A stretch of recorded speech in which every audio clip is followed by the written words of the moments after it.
Hola, hola, molt bona tarda, buenas tardes, molt benvinguts, gràcies per acompañarnos aquí al Stage +D. Muchas gracias por acompañarnos esta tarde en el escenario +D. Welcome everyone, thank you for being here with us at the +D stage.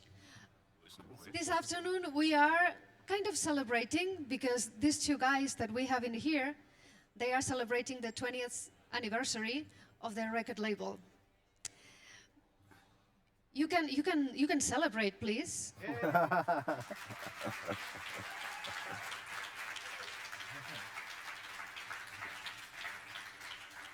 We should have brought a cake with the candles.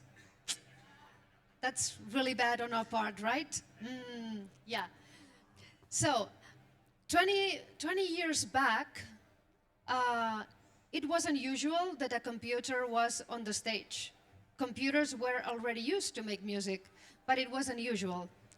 And these guys explored the ways in which the computer could be a tool to make music, but not just to emulate other sounds like drums and violins or whatever, but to explore the sound of the computer itself and also the aesthetics of the computer itself. Zeros and ones seem like very simple numbers. There are just two numbers, but you can combine them endlessly to find things that are really complex and rich and interesting and ever evolving and always more and more and more and more interesting. And they are doing this very well, and they have been doing this for 20 years. So today we have here Olaf Bender, also known as Byetone. And yes, please.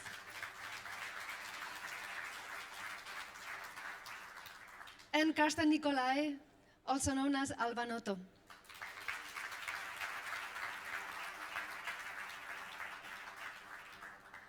They together run the label raster-noton, and Peter Kirn, who is a journalist, blogger, music technologist, will be conducting the interview this afternoon. So, enjoy.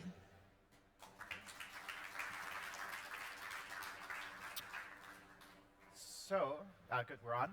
So, thank you guys. I thought we would have just have a conversation and talk a little bit about both your own work, but then also the larger evolution of the label and your own personal work. I was curious, actually, kind of going back to the beginning of this. What each of you have done and will do, visual performances. What determines the question of whether to add a visual element to a performance? So not to start on a really broad or deep question, but if we ask first, just why do this at all? Why do a performance? Why add a visual element to music, to the musical experience, rather than just do something in the dark?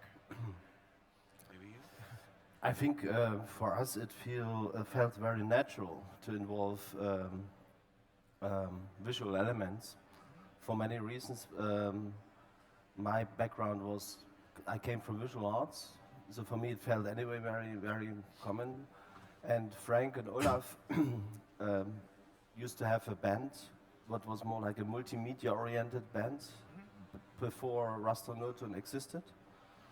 So this, it was a common process already to not stop on the music just. So, and as well, when you run a label, you take care of the aesthetics of the label. So you are already inside aesthetics, aesthetic decisions, how is the visual output. So this is an important fact as well for the label, for the visibility, right? The covers, so to involve in the performance, visuals, of course, solved another problem, because when you're performing with a laptop, the action on stage is not like that you have a classical instrument, right? It's pretty boring to see somebody performing on the laptop.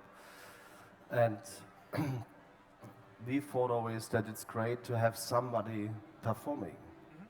So the visuals kind of gave us this freedom to control things, and real performance is maybe shifted to the attention of the visuals rather to the action on stage of the person. Yeah, another topic is also, I mean, as Carsten mentioned already, so for us we wasn't really totally just into music.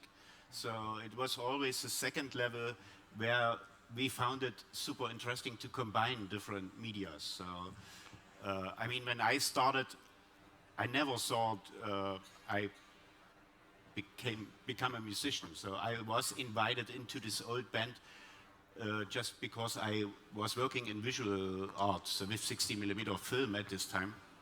So I think, yeah, so it for sure it is a little bit boring to look at somebody on stage behind a computer. But as a second level, even without that problem, we would choose this visual element for us because it's really three of us. Frank Brandschneider, he also was a founding member.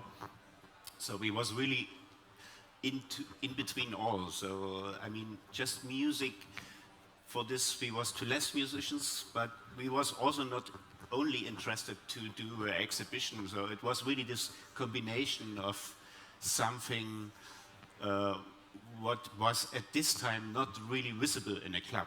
Yeah?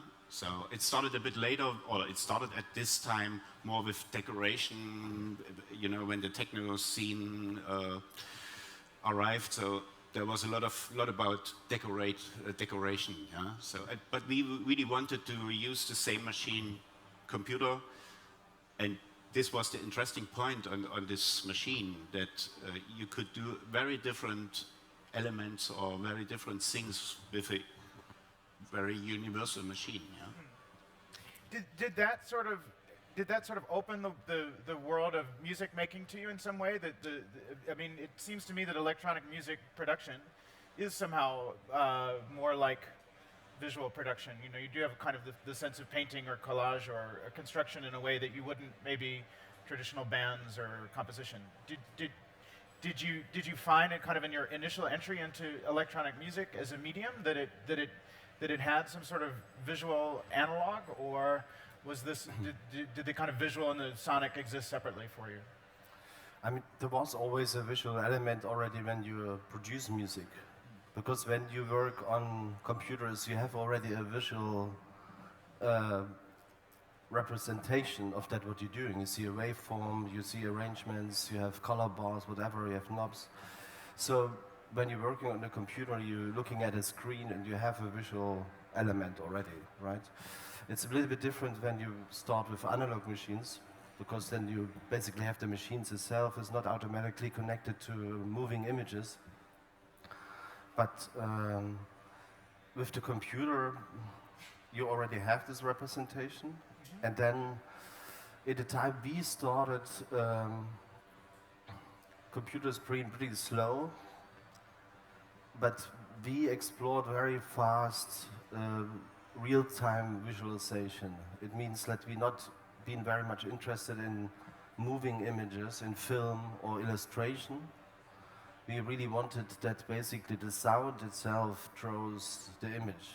Mm-hmm. What gave us a lot of freedom in the same time, because once you programmed something what could be fast enough to be a visual representation what you're doing, you create a freedom for yourself on stage. Mm-hmm. And as well, you don't have to pre-program massive amounts of visual elements what you would need to do in order to perform with, for instance, still a common situation where people have pre-prepared movie files or loops, or then just mix them. So we've been never really interested in that part much. So maybe because we believed as well that the sound, the complexity of the sound can create an image, what can be complex enough as well to run at the same time as you're performing. Yeah, I remember when we started to do music, so almost everybody of us work with Wave Editor. Yeah? So Yeah. we don't use so much music software at this moment. And there was a fundamental problem. So in the very beginning of this computer times, it was all that a computer is a kind of imitation machine. Yeah? So let's say the first music software, they always try to imitate a modular system, or they imitate whatever. So, I mean, this culture of sampling arrived a little bit before, but it was again more or less about using old James Brown samples or whatever. So it was a lot of this kind of using this technology. And I remember when Carsten started to do music, so he was really checking visually the waveforms on the screen, and he composed. I mean, I have to say, nobody of us is a classical trained musician, so for Carsten it was very important in the beginning to see already on the waveform how it fits in his compositions or whatever. So I think it culminated that I would say the first 3-4 years, we was much more into single sounds. Huh? So I think the whole arrangement was not so interesting for us. For us, it was the main focus was really what can you do with a computer, what sounds like a computer, and you can use it, but it's not a cheap emulation of a good, expensive machine or something. Yeah. So this is until today. This is a little problem. Yeah? Even with digital photography, or it's a lot about imitation, and I think this is something really wrong. Maybe another thing was we invented a lot of wishes what we want to have as a user, yeah? And until today, it's in a way it's not. It was never done. So I mean, we had a complete different access to this machine because it was in the kind of very beginning. So I mean, today. Yeah, as well, there was another aspect. At the very beginning, we've been very much interested not necessarily to work with the classical musical range of sound. So we worked a lot with very high frequency, very low frequencies.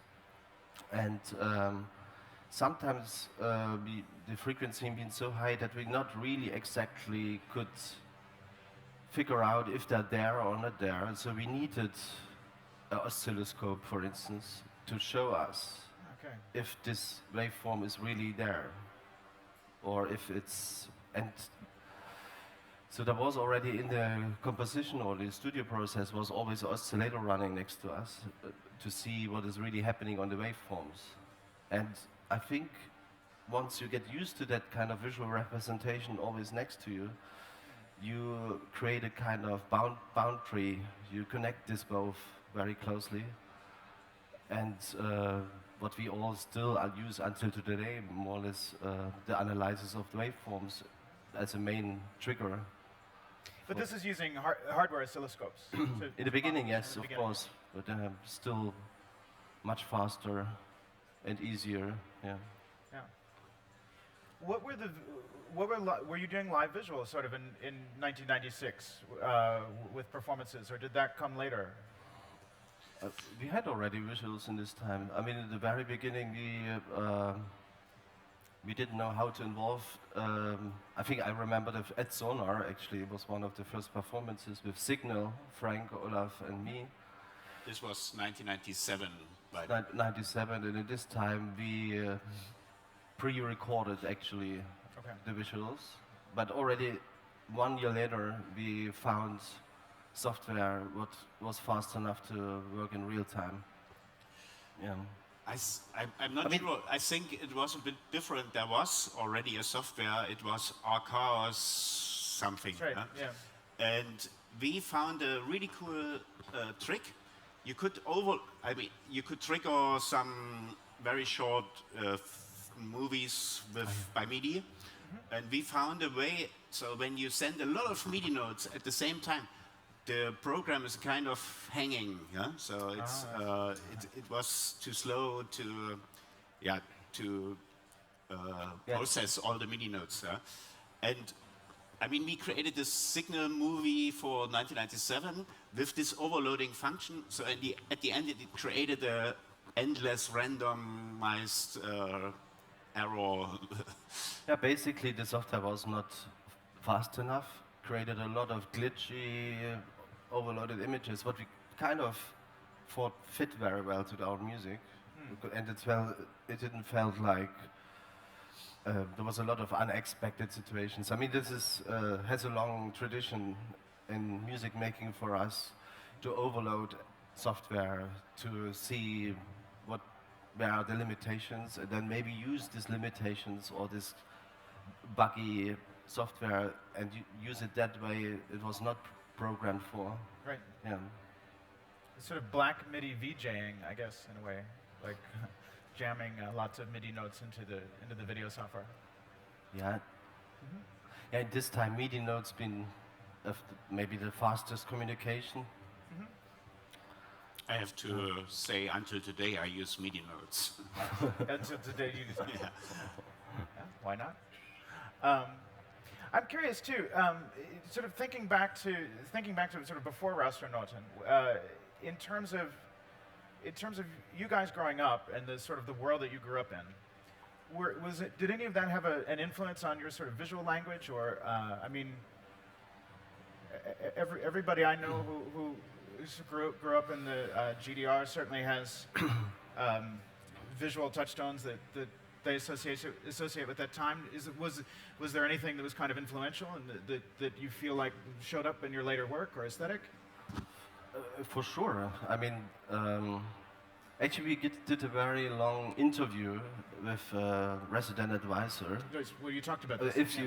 Where we're talking a little bit about this, so if anybody is interested, should check this interview. But maybe it's not so consciousness, but maybe you get later on, you're realizing that when we grew up, music being attached to lyrics, meaning, and specifically in our society, it was automatically used for something, like propaganda, whatever, any kind of propaganda. Today maybe we can call it advertisement, or it's still there. So we, after the wall came down, of course we wanted to use a visual language what can't be used. So it has anonymous situation, it has no slogans, has no, basically nobody, has no messages, no easy messages, let's say. So we tried to empty this and use this as an advantage in a way. But this was very similar to that what was happening anyway around us when in the early 90s techno appeared. There was a kind of anonymity in the music, there was no lyrics, disappeared, artists disappeared, there was just the music, right? So in a way it was not only growing up in the East, this was as well happening anyway in the society. Yeah, and I have to add that, so especially in East Germany, we had, for some specific topics, we had problems to get the informations. But there was one open channel, especially with movie, so we had the access to this, let's say, classical avant-garde. So there was some abstract movies from the 20s, so it was, I have not a lot of names present, but Walter Ruttmann and Oskar Fischinger. Yeah. So there was a kind of, I mean, when I have seen this very short movies they did later for Walt Disney, but in the very beginning it was without it was just an experimental thing. So they tried already to orchestrate in an abstract way to visualize just music without a narrative story. So maybe this was also an influence for us because this was for us very powerful. Yeah. So, I mean, I remember especially in the 80s, 90s, also the music scene, but even the art scene, it was so connected to persons. Yeah. So, for example, at this time, art was, you have to shit on a paper or whatever. So it was so existential. Yeah? Yeah. Even music. So you always have seen a guitar player with a. So I mean, I remember a Iggy Pop concert. So it was a lot about his body and that he gets bloody with. He did something strange with the mic, with the cable, with the wire. So, and when the techno came, so this was totally out. So it was fresh colors, no typical man things, no sweat, no. I mean, later it came again, but in the beginning, even the record covers, they looked very clean, they looked very abstract. So we found this really powerful at this time. Yeah? So I mean, I guess in some way, then you sort of is it that you're synthesizing a kind of a classicism, then, you know, as opposed to all this sort of performance art, conceptual process stuff. Is there a sense that kind of developing this language is sort of creating some sort of new visual classicism for the work that you're doing, and that it does have this sort of system of abstraction? Sorry, I was a little bit out.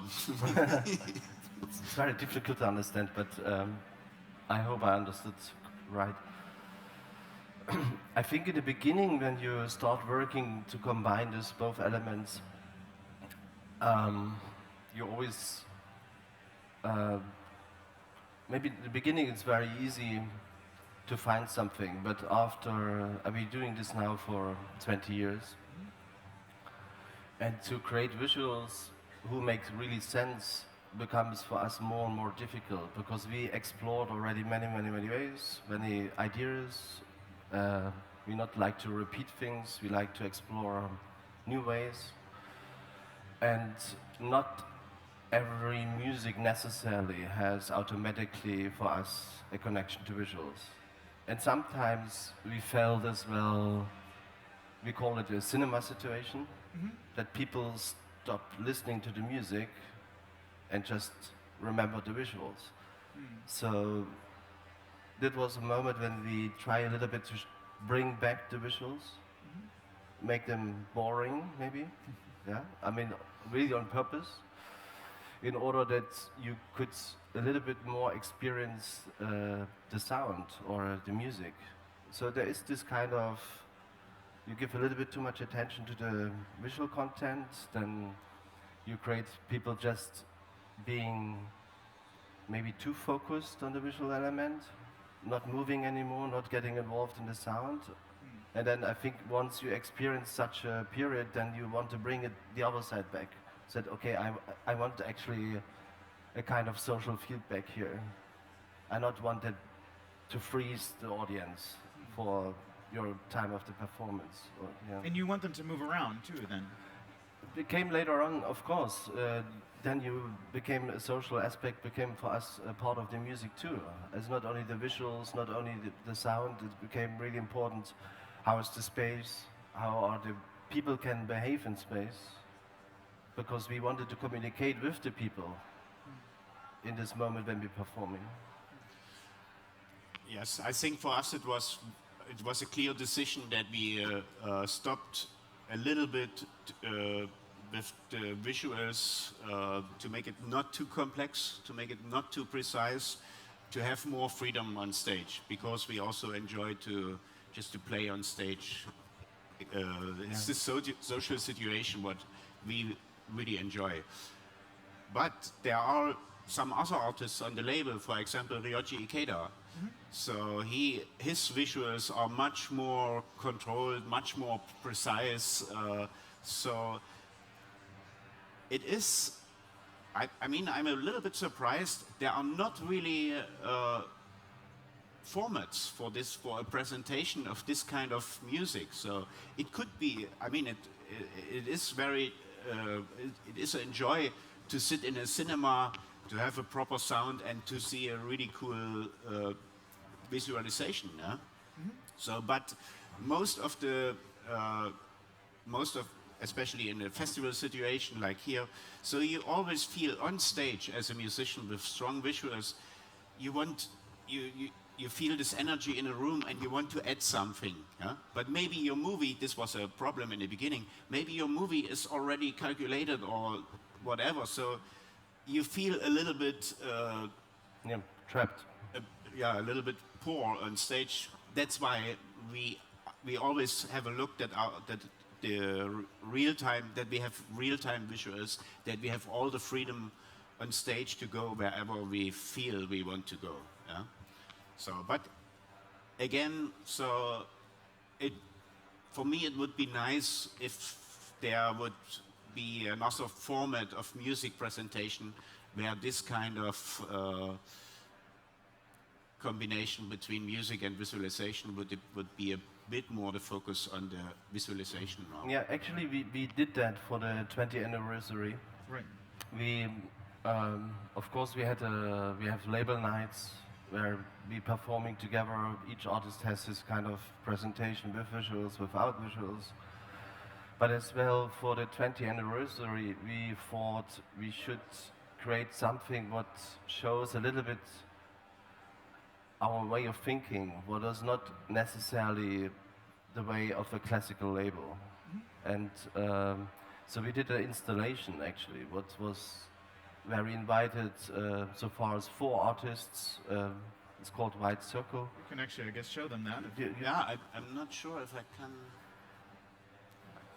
Can we move? Please don't Maybe see we it. have a little movie here, what we can show. Do we have Was a I video? was curious about that too. It's sort of beautiful and abstract, but Also, was it also meant to sort of evoke a birthday cake, or was that just my own? one more time. Well, I kind of imagined with the circle of lights, you know, it was sort of, in one sense it was kind of pure and abstract, and the other I had this kind of feeling of this very abstract reference to candles on a birthday cake. I don't know. It's okay. And then, in this case, we would be 98. No. We did some years ago already installations, Yeah. smaller ones. And there was one installation called White Line Light. It was a single neon tube, actually 2.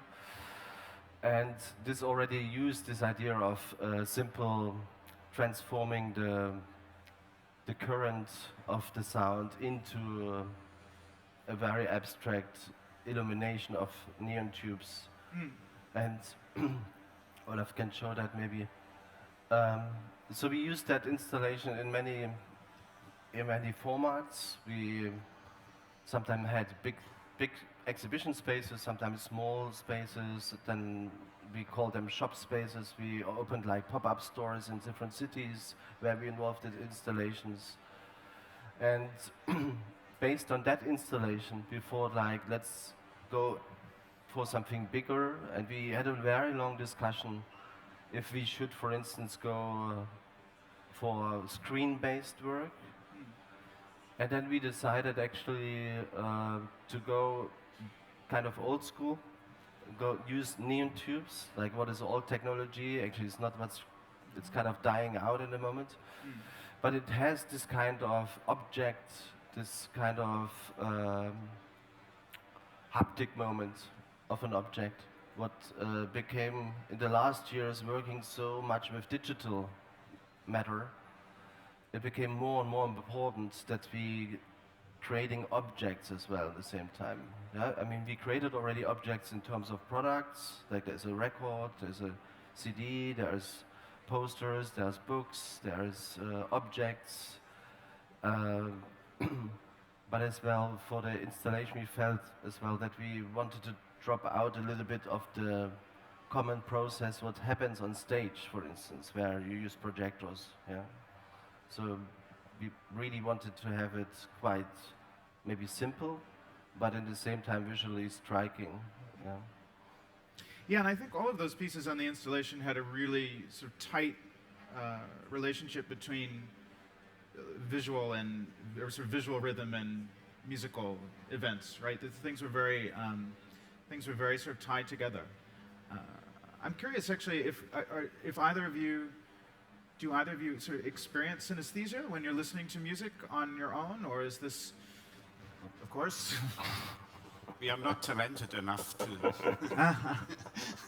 to have this phenomenon. But in a way, I mean, we're always doing. I mean, when you listen to music, I mean, I come from this Walkman generation, so I destroyed my ears at this time. But so for me, it was really. I mean, today it's very normal, but for me, it was super special to walk on street with loud music or whatever. So I mean, music, even visuals, they push a little bit your emotions, yeah. And so I think in a good combination of visuals and music, I mean, it's since the 60s we use flickering light bulbs, like light organ or whatever, to push us a little bit more in this music situation. And in a way, this is something what is interesting for us. I mean, until today, that's why we choose, for example, this neon tubes object now.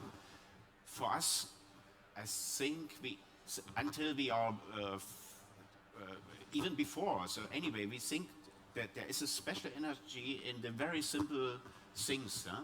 So I mean, to be honest, you could do much more with the computer today as we do. Yeah? But in a way, we are not so interested to do everything what is possible.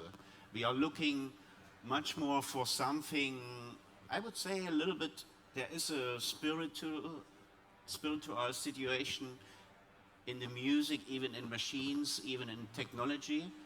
So this is something for what we are looking. And especially for this installation we had, I mean, in the beginning we was really thinking about a video installation, but our problem was, it was so much about renting technology or whatever, and we missed this a little bit, that we have at the end something in our hand, something timeless, something not related to a specific year.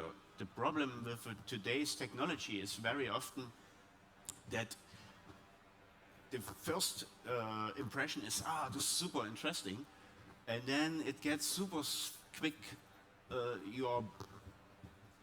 gets boring. Yeah? So this is something what we always searched for even for our packaging, even for the music, to do or to look for something what is probably not the most advanced thing at the moment, but with a specific energy what survives a little bit longer. Yeah. Maybe there's two words what can describe this quite well. It's like one thing, what we really like is limitations, to limit the amount of possibilities. And the other thing is then, maybe I think the minimalism, what the aesthetic of the label is very often connected to this minimalism, but actually is more connected to the idea of this limiting yourself. Yeah, because we all know, specifically in digital production, if you have all the options, it's very difficult to create a creative output, because the options are overwhelming. They give you always the feeling there is something else possible. But once you limit yourself in what can be as well a concept, an idea, or you strip things down, it becomes much easier to concentrate on the creative output in a way. Well, right. I guess it's easy for people to sort of, and I mean, your work has been so influential that it's been copied a lot.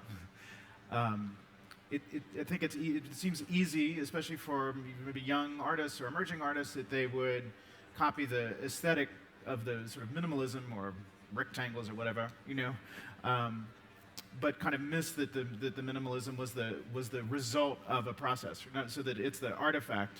In other words, is what sounds like what you're saying, the artifact of this kind of procedure of limitation, rather than just a sort of superficial aesthetic on its own.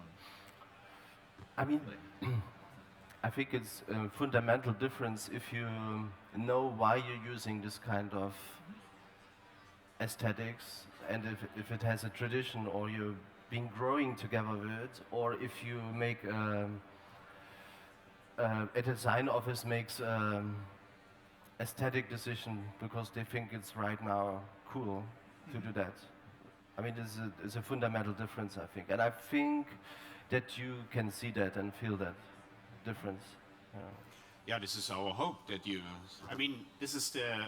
I think this is the fundamental question. If you do something, I mean, we only do. We founded a label. We do music. We only do this to find something out for ourselves. So, I mean, maybe today it's super easy to use this and whatever. So, but I'm not sure if it makes you happy at the end. I mean, a life is long. Yeah, maybe in the beginning you get some attention or whatever, but I mean, as a human, you always like to go a little bit deeper. So I mean,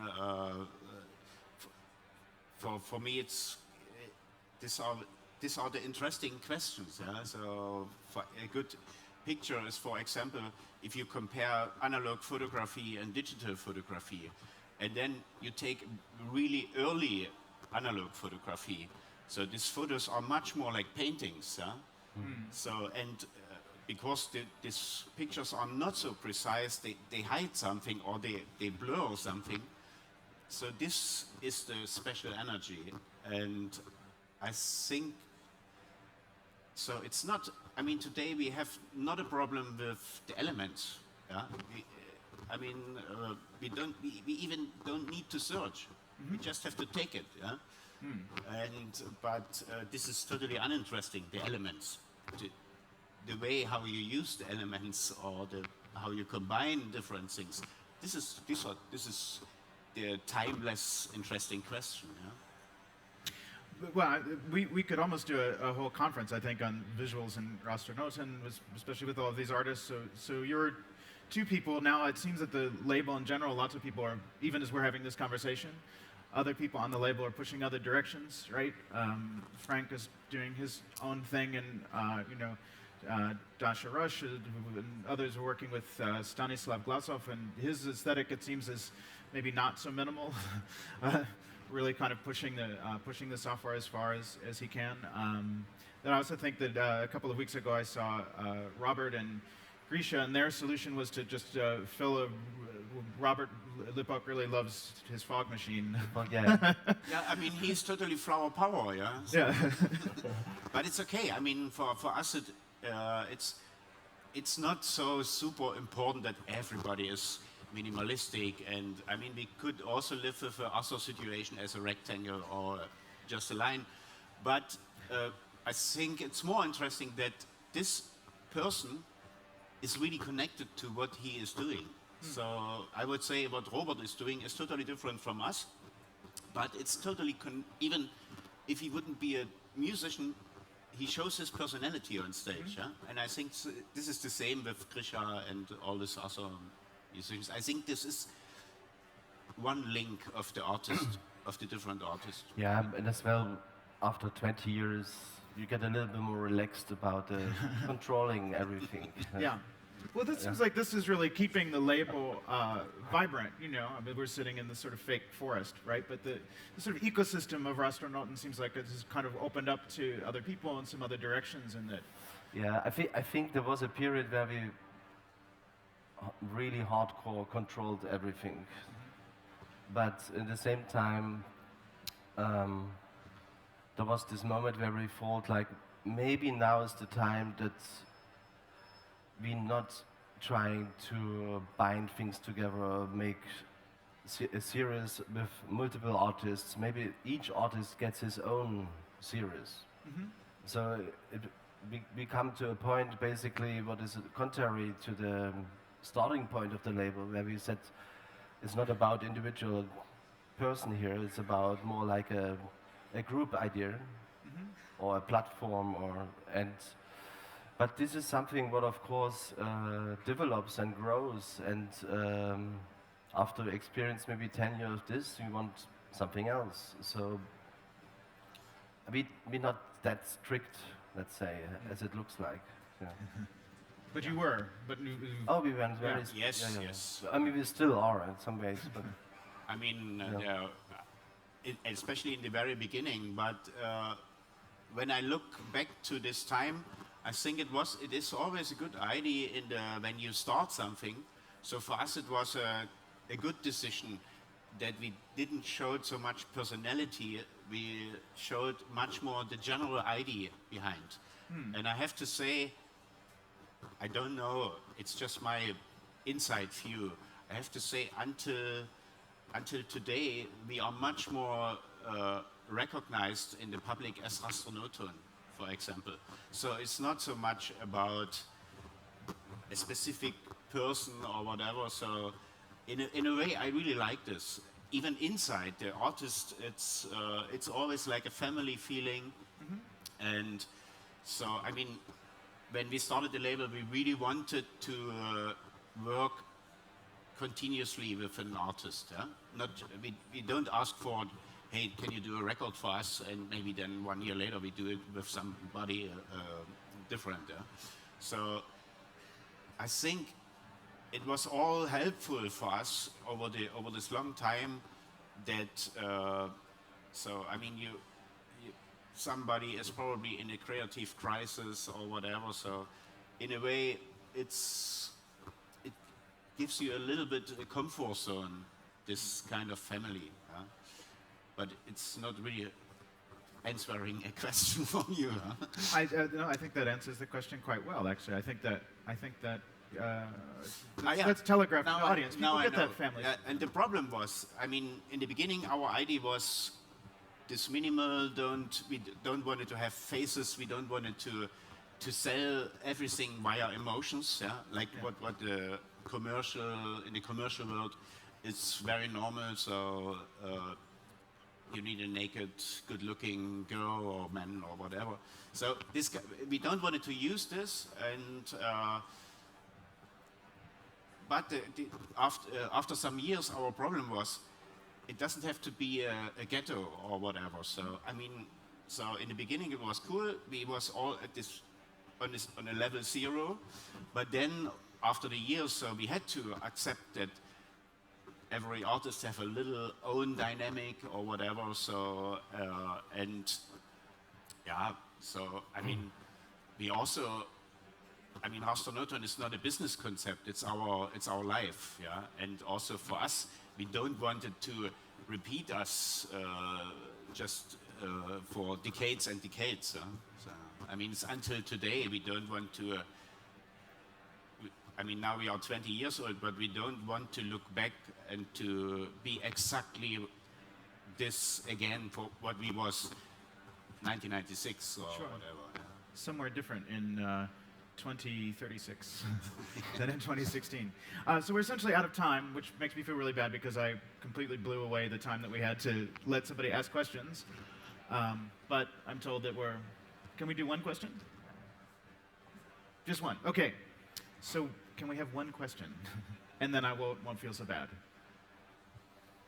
Sure. So I've seen you working with kind of neon tubes and stuff. Are there any other kind of old school analog types of visual ideas that you'd love to work with, or some other ideas? Yeah, just what kind of next project kind of things excite you, whether or not you're decided I'm going to use this medium to explore visuals through. What's the next exciting thing for you? I mean, in the past years, I mean, me, for instance, was very interested in laser some years ago because actually the old laser technology is real-time already. It was always real-time. And it's not pixel-based, it's backtalk-based, for instance. This was something, but we always felt a huge limitation to work with grids and pixels and standards who are so common now that you sometimes forget that there is maybe another standard. So maybe lost technologies can be interesting. We're very fundamentally interested in looking like to the 20s and 30s to Russia, what was happening there. That's a huge inspiration for us. And yeah, and then of course everybody individually chooses a little bit his own strategies and finds things.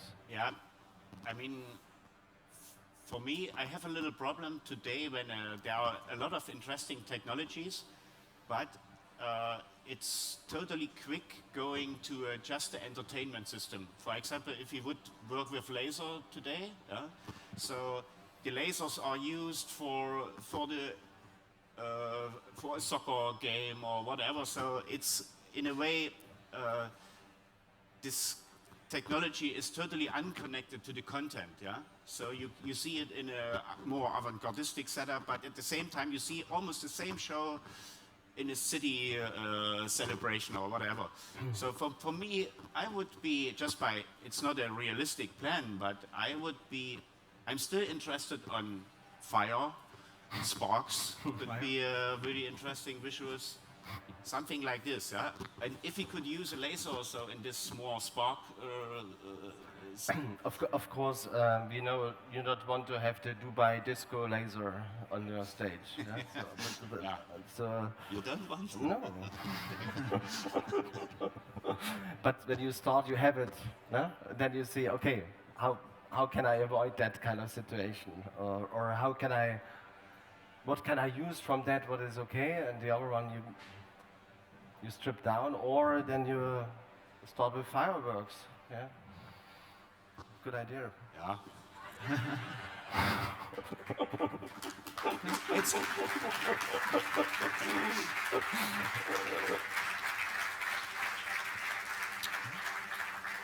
Well, So next sonar.